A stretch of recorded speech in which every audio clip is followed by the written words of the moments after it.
Muito bem, eu quero falar então hoje um pouco sobre alguns pontos políticos para a gente entender em que nível que a gente está e como a gente vai defender aquilo que a gente acredita. O que falta muito hoje para o brasileiro médio é consciência política, é entender um pouco sobre cada nível, como é que cada coisa funciona e aí sim se definir e aí entender como barrar algumas coisas, como atacar algumas coisas e como defender algumas coisas. Porque muita gente fala assim, eu sou de direita, eu sou patriota, eu sou conservador, mas a fundo não entende nem do que está falando. Né? Eu sou liberal na economia, conservador nos costumes, mas que diabo é isso? O que é um conservador? Você consegue definir agora, sem terminar de ver o vídeo, o que é um conservador? Você sabe o que é um liberal? Onde é que entra os anarcocapitalistas nesse jogo, por exemplo? E até hoje, o pessoal que é contra o comunismo, o socialismo, entende o que é comunismo, o que é socialismo?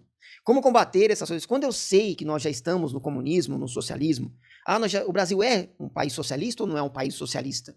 E se ele é um país socialista, eu sou um conservador, eu quero conservar esse país socialista, que já acho que eu quero. Então, muito bem, meu nome é Davidson Almeida, você está no meu canal, e eu quero falar um pouco sobre esses pontos. Primeiro, passar aqui de novo por cima, mais uma vez explicar o que é o socialismo, o que ele pretende, quais são os passos, qual é o ponto principal, quem é o maior inimigo, bem por baixo. Vou tentar o mais simples possível. Daí vamos falar sobre liberalismo, rapidinho também. Vamos falar sobre conservadorismo e aí vamos falar sobre cristianismo, tá? Porque muita gente confunde essas coisas, pensa que eu sirvo a Deus, eu sou conservador, como se conservadorismo fosse cristianismo ou fosse religião. E não é. Conservadorismo é um posicionamento político, não é religioso. Embora todo religioso devesse ser conservador. Né? Por regra, todo religioso é conservador, deveria ser conservador. Dentro da sua religião, claro. E aí, enfim, vai mudar muita coisa de conservador para conservador por causa da sua própria religião. Mas vamos lá então. Vamos começar passo a passo. Vamos mais uma vez entrar no ponto do socialismo. O que é então o socialismo e o comunismo?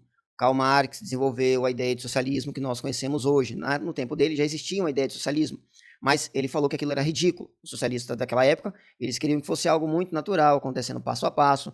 Eles tinham uma ideia muito tranquila, e o Marx ele achava que deveria ser algo mais forçado, que eles deveriam lutar para que aquilo acontecesse.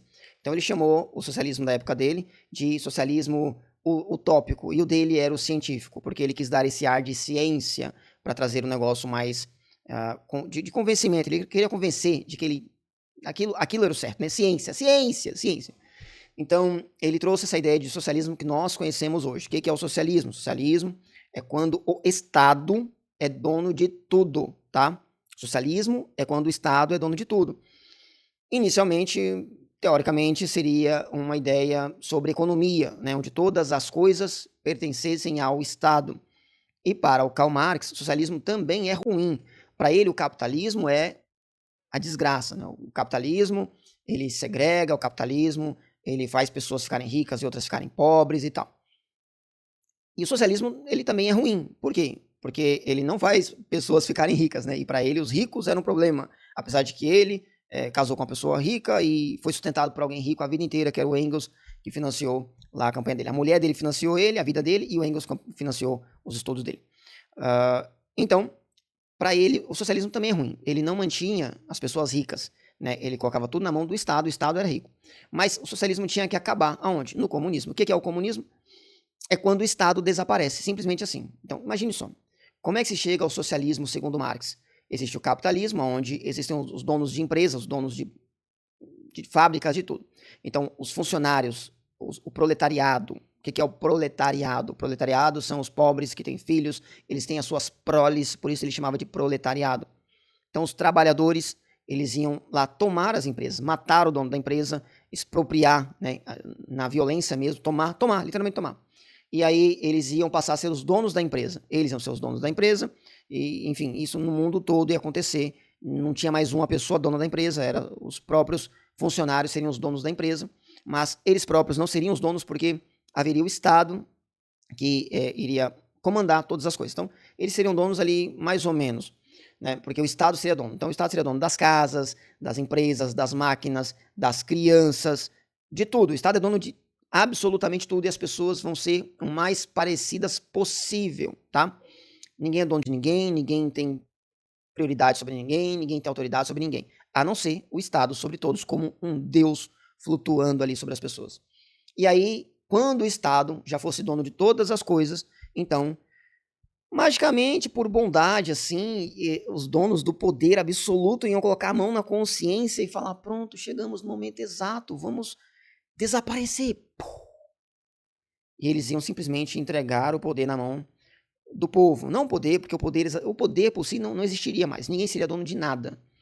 Todos utilizariam as mesmas coisas. Então, tem um caminhão ali, um carro ali, eu pego lá, utilizo porque eu preciso, coloco ele no lugar ali para outro utilizar também. A casa que eu moro não é minha, outro poderia entrar e morar também ali onde eu estou, dormir ali. A comida que eu faço para todo mundo. Enfim, ninguém é dono de porcaria nenhuma. Como isso funcionaria? Sabe Deus. Nem o Marx deixou isso claro, né? Ninguém sabe. Mas isso é o socialismo e aí vem o comunismo. O comunismo é uma utopia, jamais aconteceu. Quando um comunista fala assim, comunismo nunca foi implantado. É verdade, comunismo em si, esse ponto nunca foi implantado. E jamais será implantado. Por quê? Porque é evidente que quem chega no poder não vai deixar o poder por porcaria nenhuma. É o que aconteceu em todos os lugares. Né? Em Cuba, onde o socialismo já impera há 70 anos, né? E nunca chegou no comunismo, porque ninguém larga o osso do poder.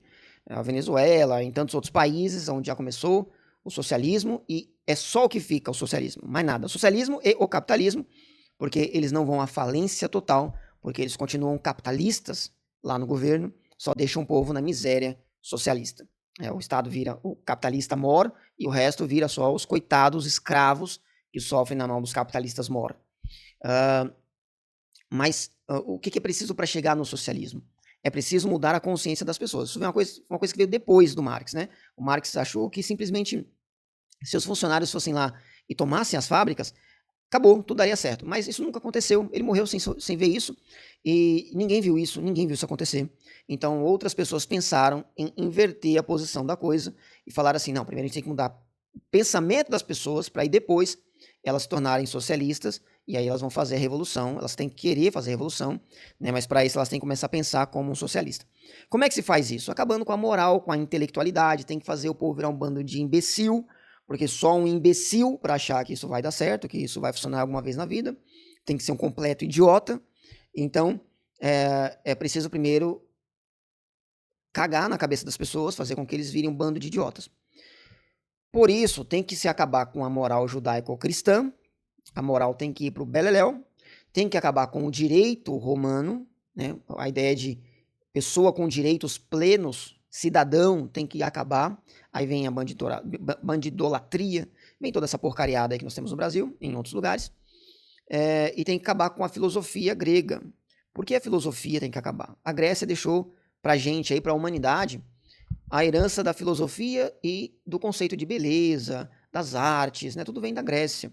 Então tem que atacar essas coisas. Quando você vê, por exemplo, eu sempre falo isso para as pessoas, quando você vê uma universidade toda pichada, com desenho de Marx, aquele monte de lixo, pinto, não sei o quê, todo aquele monte de porcaria, aquilo tem um motivo. Aquilo tem que ser daquele jeito. Para quê? Para a pessoa entrar e a alma dela ser consumida por Satanás.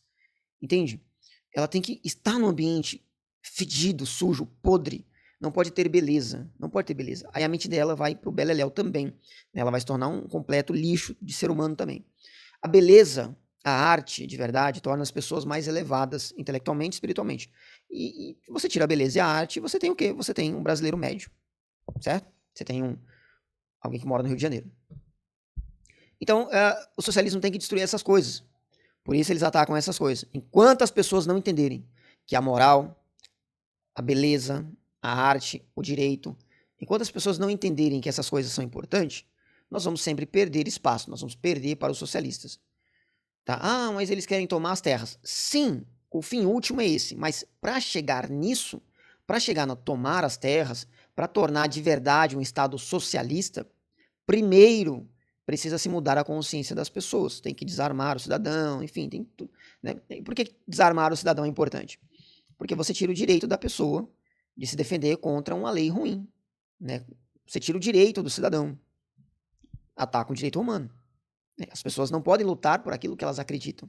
Então, o desarmamento vem para isso. Entenda isso. Sempre eles vão atacar essas três coisas. E a gente tem que entender que a gente precisa proteger essas três coisas. Você pode não ser cristão, mas defenda o cristianismo.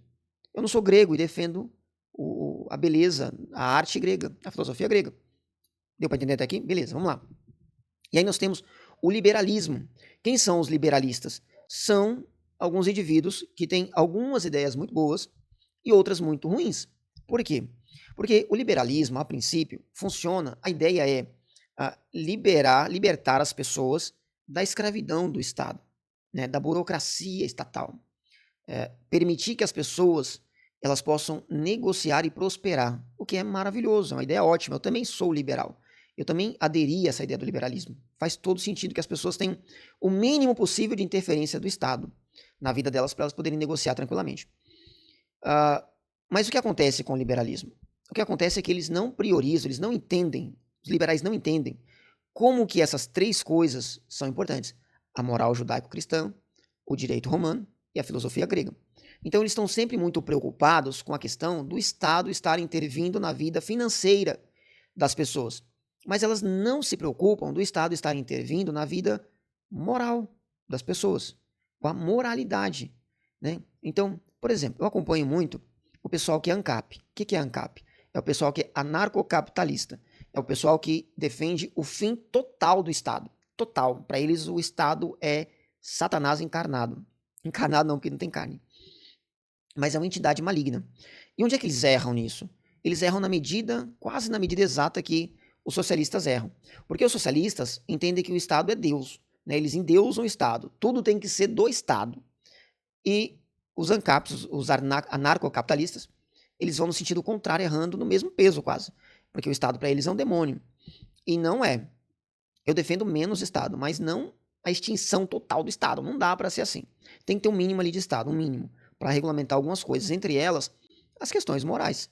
Eles não entendem, eles acham que estão seguros se eles defenderem menos Estado, eles acham que estão seguros. Vamos defender que o Estado acabar com regulamentação, com poderes disso, daquilo, acabar, e vamos ficar aqui nas nossas negociações interpessoais. Eles acham que estão seguros se eles tiverem uma arma dentro de casa, né, e tem o seu lote ali, o seu terreno, a sua casa, e se alguém entrar eles podem matar a pessoa, eles acham que estão seguros. Mas as outras pessoas, né, que não têm poder para defender aquilo que é seu, vão perder aquilo que eles têm. Vão se tornar moradores de rua, vão se tornar bandidos, né, muitos por verdadeira necessidade até. Né? Fora que os maus, eles vão estar sempre se unindo ali para quê? Para tomar o que é dos outros, como já foi muitas vezes na história. Então, não, eles não estão protegidos. Eles não estão protegidos. A não ser que eles se organizem numa comunidade ANCAP muito grande, eles não estão protegidos. Sempre vai ter um grupo muito maior. Pensa na Rússia. Olha a Rússia e a Ucrânia. Quando você pensa na guerra da Rússia e a Ucrânia, por exemplo, você tem a Ucrânia, que é muito menor. Você tem um ditador, que é o Putin. Pensa que é muito poderoso. Ele quer tomar a Ucrânia. Você pensa ali em Israel e os países árabes ali. Você tem Israel, um país pequeno, poderoso, mas pequeno. E você tem todos aqueles ali achando que podem tomar a terra de Israel. É a mesma coisa. Você pensa nos Estados Unidos, que é um país muito melhor que a Rússia e os países árabes, mas que também pretende tomar um pedaço de terra de outra pessoa. Né? Eles vão tomar a Groenlândia da Dinamarca. Então, isso acontece. Infelizmente, isso acontece. Nós vivemos num mundo que é maioria de pessoas ruins, pessoas más. Então, isso vai acontecer. É preciso que tenha um mínimo de Estado ali para defender o pequeno bom do grande mal. Um Estado que tenha, sim, aquele privilégio de poder usar a violência. E, na verdade, o Estado, e eu vou defender sempre o conceito bíblico de Estado, o Estado ele tem limitações minúsculas ali. Né? Algumas delas é beneficiar o bom e prejudicar o mal. E ele pode usar a violência para isso. Né? Romanos 13 vai dizer que o Estado é a mão de Deus, é juízo de Deus para o mal. É para ser isso? Geralmente é? Não, a maioria das vezes, infelizmente, não é. Mas é para ser isso. Então a gente tem que lutar para que isso aconteça, e não para acabar com o Estado, mas diminuí-lo, colocá-lo ali dentro da sua arena de ação. Ele tem que fazer apenas isso. Ele não tem que ficar ali regulamentando como você vive dentro da sua casa. Ele não tem que ficar ali tomando o seu carro se você não pagar uma moléstia de um PVA, que você não tem retorno nenhum. O IPTU, que a sua rua é buracada, né? A sua casa é sempre o mesmo tamanho, mas o IPTU todo ano mais caro, e você paga aquela porcaria, senão você perde a sua casa. Ele não pode fazer isso. Tá? Mas ele tem que existir ali no mínimo, mas ele tem que existir. Então, o que que os liberais eles pecam? Eles pecam porque eles deixam de lado a questão moral, as questões morais. Para eles, o pessoal da ideologia de gênero, por exemplo, encontra espaço, né? Tem espaço para ideologia de gênero dentro do liberalismo. Inclusive, nos Estados Unidos, esquerda é chamado de liberais. Os esquerdistas são os liberais, né? Então, por quê? Porque eles são liberais na moralidade também. Aí aqui no Brasil, né, ficou comum dizer, eu sou liberal na economia, mas sou conservador nos costumes, para separar isso, né? Exatamente isso que eu sou liberal na economia e conservador nos costumes. Mas isso é uma besteira falar isso. Você pode muito bem ser apenas conservador. Por quê? Porque o conservador, e agora vamos entrar então no que é o conservadorismo. O que é conservadorismo? Conservador é alguém que conserva alguma coisa. Pronto, acabou? Deu para entender até aqui? O que isso quer dizer? Quer dizer que o conservador, não existe assim uma regrinha exata. Você pode ler o que você quiser sobre o conservadorismo. Não existe 10 passos para ser um conservador, não existe as 10 regras, né? Dentro do socialismo, as metas estão muito mais definidas. O conservador vai mudar muito. Por quê? Porque eu conservo aquilo que me agrada, que me faz bem, aquilo que eu acho bom, necessário. Por exemplo, no geral, nós conservamos tradições religiosas. No geral, né, o que mantém um conservador é a tradição religiosa. Conservador, na maioria, são os católicos, né? Os católicos são conservadores, os muçulmanos, porque eles conservam tradições religiosas, né? Então, no geral, nós conservamos a religião, mas às vezes eu mudo de religião. Imagina que eu viesse do catolicismo e eu venho conservando a minha fé, os meus padrões, por exemplo. Se eu tivesse, o meu avô tivesse sido batizado e foi coroinha, e meu pai também, aí eu também fui, estou conservando uma tradição. Mas aí eu cresci, virei evangélico, e eu deixei de ser católico, então eu não conservo mais essa tradição. Meu filho não será, não vou passar para frente isso que eu vim trazendo antes. Acabou ali. Eu vou conservar outras coisas da agora para frente. Então o conservadorismo ele muda de acordo com aquilo que eu creio, aquilo que eu acho que é bom para mim. Eu sou conservador há muito tempo, mas eu já mudei de opinião em relação a algumas coisas que eu achava que deveriam ter, hoje eu acho que não deveriam ter. Então, por exemplo, no Brasil, a maioria das pessoas são conservadoras. Mas quando elas entendem que CLT é um negócio que prejudica o trabalhador, CLT é um negócio que ferra tanto o empregador quanto o funcionário, né, que é um negócio extremamente socialista, a CLT, ele fala assim, poxa vida, eu não quero mais trabalhar de CLT. Então, é uma coisa que eu não conservadoria. Por minha, eu não conservaria. Então, é uma coisa que eu não conservaria. É uma coisa que por mim poderia acabar. CLT, pode rasgar, jogar fora, pode acabar com CLT, para mim tá bom. A própria Constituição. A Constituição nossa é uma Constituição extremamente socialista. Né? É muito socialista a nossa Constituição. Por mim, eu mudaria ela. Se alguém propusesse, assim, inclusive já tem proposta para fazer uma nova Constituição, eu estou de pleno acordo. Por mim, rasga ela e começa do zero, faz outra. Muito mais enxuta, como é a dos Estados Unidos, e não esse monte de remendo comunista que nós temos aqui no Brasil. Então você vai mudando as coisas. O conservador ele muda constantemente. Por quê? Porque ele vai conservar as coisas que são boas. É igual que eu tenho uma caneca de água que eu acho muito boa, mas eu estava usando outra há pouco tempo. E aí eu joguei outra fora e estou com outra garrafa. Porque eu mudo constantemente. Eu mudo porque eu quero conservar coisas que são boas. Então, mas as bases você mantém. Depende, como eu falei. Se eu vim de uma tradição católica, é base. Aí eu mudei para um evangélico. Agora eu sou evangélico. Eu mudei minhas bases. Então a base muda também. Se eu fosse muçulmano, eu mudaria mais ainda as bases. E o conservador, ele vai diferir, vai ser muito diferente de cada região. O conservador no Rio Grande do Sul é de um jeito, o conservador na Bahia é de outro jeito. Um índio conservador é outra coisa. Né? Um muçulmano é conservador, um japonês é conservador, mas cada um conserva aquilo que lhe cabe. Percebe? Então, conservadorismo é uma coisa que muda muito de pessoa para pessoa, mas é importante você entender isso. Entender que, primeiro de tudo, a gente olha o quê? Uma moralidade. E aí tudo bem, moralidade também vai depender. Por quê? Porque tem pessoas que são conservadoras, mas são favoráveis ao aborto, por exemplo. Elas estão erradas? Tenho certeza que sim. Mas elas acreditam que isso é um princípio. Tá certo? Tá certo. Tá errado o que ela está fazendo. Mas tá certo conservar aquilo que ela acredita ser o certo? Tá certo.